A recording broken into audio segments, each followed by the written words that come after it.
যেখানে একসময় রাজা খাফরার মৃতদেহ রাখা ছিল। আমি একটা বড় সিলিং দেখতে পাচ্ছি। ভাই আমরা কিন্তু পিরামিডের অনেকটা ভিতরে রয়েছি। আমরা পৌঁছে গেছি। এই হলো কিং খাফরার আসল সমাধিস্থল। আমার গোটা জীবনে আমি এমন জিনিস দেখিনি। এটা কি ভাই? এটা কি? দাঁড়াও, ডেটটা দেখো। যেই সমাধিটা আবিষ্কার করেছিল এই গ্রাফিটিটা তার। ও জানিয়েছিল যে ওটাকে ডিসকভার করেছে। হ্যাঁ, এখানেই তাহলে ফেরাওকে সমাধিস্থ করা হয়েছিল। এখানেই কিং খাফরাকে সমাধিস্থ করা হয়েছিল। এখানে শুলে কি ওনাকে অসম্মান করা হবে? এটা সম্মান অসম্মানের ব্যাপার নয়, কিন্তু এখানে একটা অভিশাপ আছে। কেমন অভিশাপ আছে এখানে? তুমি জানতে চাও? না। ঠিক আছে, চলো এখান থেকে বেরিয়ে যাই আমরা অভিশাপ লেগে যাওয়ার আগে। ও মাই গড, এই পিরামিডটা সত্যি অসাধারণ ছিল। এই পিরামিডটা আমাদের অনেক প্রশ্নেরই উত্তর দেয়নি, কিন্তু হয়তো পরের পিরামিডগুলো আমাদের এই সমস্যার সমাধান করে দেবে আর আমরা আমাদের প্রশ্নের উত্তর পেয়ে যাব। এই টুমটা হলো গড ওসাইরিসের, যেখানে খুব কম মানুষই Oh my God! এখন অব্দি আসতে পেরেছে। তাহলে আমরা এখানে কি করছি? আমরা ভাবতেও পারিনি পাতালের দেবতার সমাধি মাটির নিচে এতটা গভীরে অবস্থিত। ও ভাই না, এটা তো অনেক নিচে অবধি গেছে।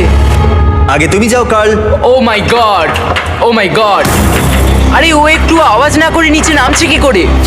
এটাই হলো এন্ট্রেন্স কাল। হ্যাঁ, তারপরে এটা আন্ডারওয়ার্ল্ডের গডের এন্ট্রান্স। এটা তো অনেক বড় সিঁড়ি। এটা কিন্তু সত্যিই খুব গভীর, মানে তুমি যদি পড়ে যাও। হ্যাঁ, নিশ্চয়ই আমি মরে যাব। হ্যাঁ,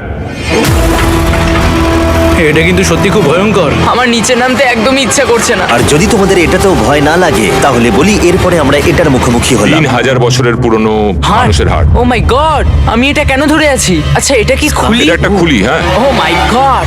এটা এতটাই নিচে যে আমরা আর গভীরে গেলে আমরা সবাই মারাও যেতে পারি অক্সিজেনের অভাবে। একদম ঠিক। চ্যান্ডলার এখন এগিয়ে যাচ্ছে ওসাইরিসের সমাধিস্থলের দিকে। ঠিক আছে যাওয়া যাক। ঠিক আছে আমি কিন্তু এখন জলে। ও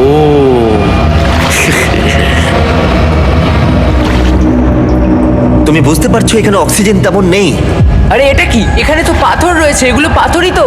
একদম এই ঘরটার ঠিক মাঝখানে গড ওসাইরিসের রত্নখচিত শবধার রাখা আছে। ঠিক এখানেই তাহলে পাতালে প্রবেশ করার দরজা রয়েছে।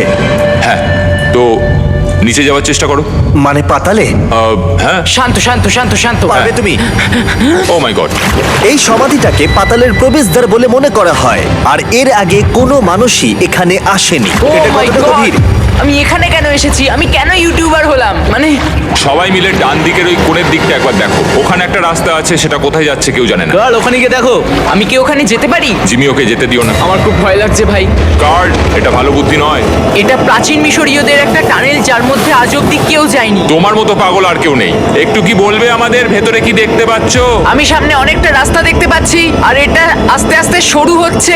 ভাই আমি সত্যি মানে এখানে রীতিমতো আটকে গেছি।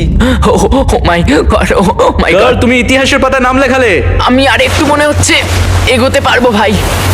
এর চেয়ে বেশি সময় এখানে থাকলে অক্সিজেনের সমস্যা হবে। আমরা কি এবার বেরোবো? চলো বেরোই। তাই আমরা অক্সিজেনের অভাবে মরে গিয়ে পাতালে চলে যাওয়ার আগে এসব করার কোনো মানেই হয় না, তাই না? যত তাড়াতাড়ি সম্ভব আমরা এখান থেকে বেরিয়ে গেলাম, কারণ আমি আরো বাঁচতে চাই এক্সপ্লোর করার জন্য গিজার গ্রেট পিরামিডের অদৃশ্য খাতগুলো, যেখানে এখনো পর্যন্ত মহাকাশে যাওয়ার চেয়েও কম মানুষ এসেছে। কে আমার সাথে ক্যামেল রাইড করবে? চলো যাওয়া যাক। উঠে পড়ো, আরে উঠে পড়ো। আরে ও চাইছে না আমি যাই। তোমাকে কখনো ক্যামেল কামড়েছে? হ্যাঁ কি হ্যাঁ ব্যথা হয়েছে? হ্যাঁ। ও আরে এরকম করো না। আজকে অনেকক্ষণ ধরে এক্সপ্লোর করা হবে।